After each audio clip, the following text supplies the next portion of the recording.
আজকে শাড়ি পরে দুই বোন মায়ের সাথে বের হলাম, আর মা সবসময় আমাদের ঘুরতে নিয়ে যায়। সবসময় এই জিনিসটাই মনে হয় যে কোনো ছেলেদের সাথে কখনো শাড়ি পরে ঘুরতে যেতে পারলাম না, আফসোস। আসসালামু আলাইকুম, সবাই কেমন আছেন? আশা করি সবাই ভালো আছেন। তো আম্মুকে বললাম, আম্মু অনেক বেশি ঘুরতে যাইতে মন চাইতেছে শাড়ি পরে। তো আম্মু বলল চলো আমি তোমাদেরকে নিয়ে যাই। তো প্রথমে আমরা ভাবতেছিলাম যে আমরা দুই বোনে চলে যাই, তোমাদেরকে যাওয়া লাগবে না, কিন্তু না, তারা কখনই আমাদের একা ছাড়বে না। কারণ আমার ফ্যামিলি সব সময় কি করে যে তারা আমাদেরকে নিয়ে যাবে, ঘুরতে নিয়ে যাবে, খাওয়াতে নিয়ে যাবে। মানে আছে না যে কখনো বয়ফ্রেন্ডের সাথে বের হয় বা বন্ধু বান্ধবের সাথে বের হয়ে আমরা খাওয়া দাওয়া করি বা আড্ডা পাড্ডা দিই, এরকম আমাদের লাইফে এরকম কোনো নাই। কারণ হলো তারা এতটা স্বাধীনতা আমাদের দিয়েছে, মানে তাদের সাথে গিয়ে আমরা নাচি গাই, কোনো সমস্যা নাই। বাইরের মানুষও কিছু বলতে পারবে না, কিন্তু কখনো আমাদের হাত একা কখনো ছেড়ে দিবে না। তো আজকে সেমই হয়েছে, ভাবছিলাম যে কাপড় পরে দুই বোনে একসাথে বের হবে, কিন্তু আম্মু বলল যে না, চলো আমরা নিয়ে যাব। তো এখানে আন্টি আসে নাই, আম্মু আসলো আর আমার মামাতো ভাই আসছিলো। তো আমাদের এই যে এখন নিয়ে যাচ্ছে ঘোরার জন্য। আর সবচেয়ে কষ্টের একটা ব্যাপার কি, যে ভিডিও করতে যখনই বের হই তখনই দেখি কি মোবাইলের গ্যালারিটা ভরা, মানে ভিডিওটা করে শান্তি পাই না। কি আর করব, স্ন্যাপচ্যাট দিয়ে ভিডিওটা করলাম, ঠিক আছে, হয়তো আমার উচ্চারণটা ভুল হতে পারে, কেউ আবার কিছু মনে করেন না। তো এখানে আমরা চলে আসলাম কিন্তু রমনা পার্কে, আর আস্তে আস্তে প্রায় অনেকটাই সন্ধ্যা হয়ে গেছে।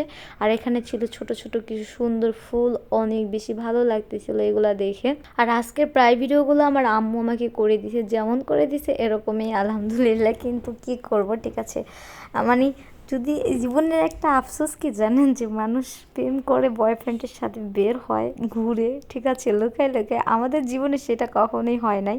আমাদের একটা আফসোস যে প্রেম করে কিভাবে ভাই, গার্জিয়ানের জন্য তো প্রেম তো কখনোই যাবে না। হয়তো কোনো ছেলেরা যদি আমাদের পছন্দ করে, আমাদের মাদের চোখের সামনে আগে পড়তে হয়। হ্যাঁ, মানে মারা বলে, দেখো ওই ছেলেটা তোমার দিকে জানি কেমনে আর চোখে তাকায়, কি যেন বলে, ঠিক আছে, এরকম একটা কাহিনী হয়। যে কখনো কোথায় গেলে এরকম একটা ব্যাপার হয়। তো আমাদের ফ্যামিলির মানুষ এসব এত বেশি সচেতন, মাঝে মাঝে মনে হয় যে সবার ফ্যামিলির মানুষ তো তবে ফ্রিডম দিছে, তো তাদের তাদের স্বাধীনতাভাবে ঘোরাফেরা করে, তো আমরা তো এটা পাই নাই কখনো। কিন্তু আল্লাহর কাছে হাজার হাজার শুক্রিয়া। দেখেন, হয়তো যদি গার্জিয়ানের হাতের বাইরে চলে আসতাম, হয়তো একটা অকারেন্স করা হয়তো, বা কারোর সাথে সম্পর্কতে জড়াইয়ে পড়তাম, আজকাল সম্পর্ক যেরকম অবস্থা। যেহেতু আমার অনেক দিন আগেই বিয়ে হয়ে গেছে, এখন এই সমস্ত জিনিসটা কখনোই মাথায় আসবে না। যদি ছেড়ে দিত তারপরে এরকমটা হতে পারে, হতে পারতো, তাই না? কিন্তু ফ্যামিলির কাছ থেকে সবসময় এই জিনিসগুলো পাই, অনেক বেশি ভালো লাগে।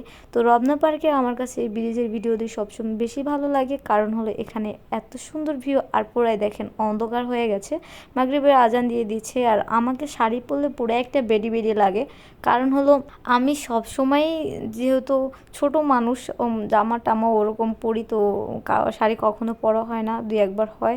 তো এখানে আম্মুর সাথে একটু খুনসুটি করতেছিলাম। আমার মাকে আমি অনেক বেশি ভালোবাসি এবং রেসপেক্ট করি, কারণ সে যেন প্রতিটা জিনিস কেমন যেন বুঝে ফেলে, এবং অন্যরকম একটা, আমার মায়ের সাথে আমার একটা বন্ধুত্ব সম্পর্ক, আমি আমার মায়ের সাথে সব কিছু শেয়ার করি।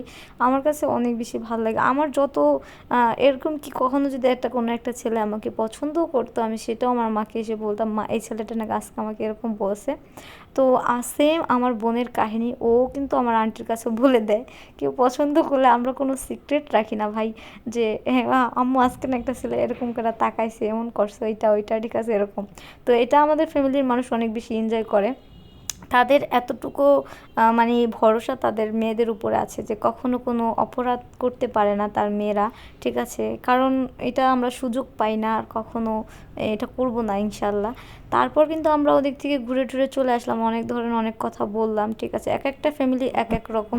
হয়তো অনেকে বলবেন যে স্বাধীনতা দিলেই কি মানুষ খারাপ হয়ে যায়, না ভাই, কিন্তু আমাদের সমাজে স্বাধীনতা জিনিসটা বেশি, কারণ এটা পেয়ে আসলে অনেক অংশ মেয়েরা খারাপ হয়ে যায়, আবার কাউরা কাউরা পর্দা করেও খারাপ হয়। যার যার ব্যক্তিগত ব্যাপার এবং ব্যক্তিত্বর একটা জিনিস আছে, যে মানুষ ঘরে থেকে নষ্ট হয়ে যায়, আবার কেউ ছেড়ে দিলেও নষ্ট হয় না, এটাই।